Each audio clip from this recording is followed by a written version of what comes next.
What's something you really think you own? I have a yellow jacket. Do you think Josh owns a part of that jacket? Do you think owning is a totality? Like, I kind of think that when I hear owning, I always think of totality. I guess you can both own something.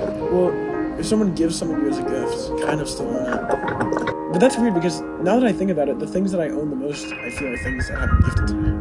When you get something, like when something's given to you as a gift, like you can it's like there's a moment of conception for your ownership. Yeah. The fact that there was like a very recognizable, very explicit moment of like this goes from me to you makes you feel like you own it.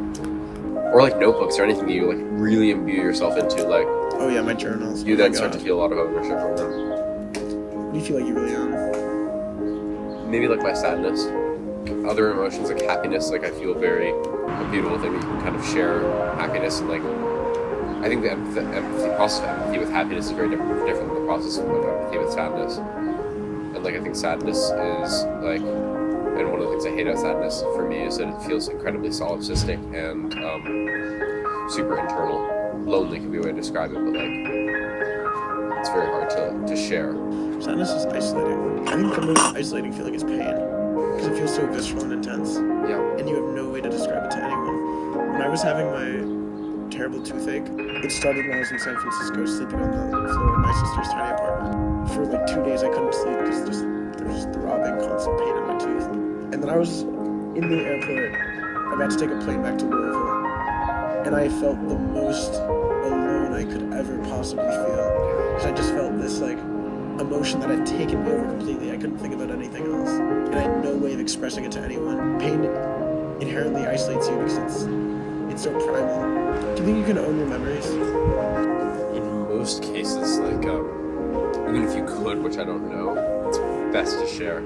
Is that mutually exclusive? Can you own your memory and still share your memories? When I hear ownership, I always think in totality. So like you possess this, and no one else does. I feel like ownership kind of loses its weight once you start including other people. Because then, when's it owning? When's it sharing? Because I feel like when you say you own something, it never really encapsulates the full truth. Share most things. Do you think you own secrets? Things I've never told anyone. Maybe. But at the same time, the secret kind of owns you. It's kind of like a weight. A secret needs to be maintained. It needs to be pushed away. You have to like keep yourself from unveiling it somehow. I feel like the real sign of ownership, at least in the regard of being owned, is that you lose your autonomy. That's the other side of the coin, though, is that ownership can also be liberating.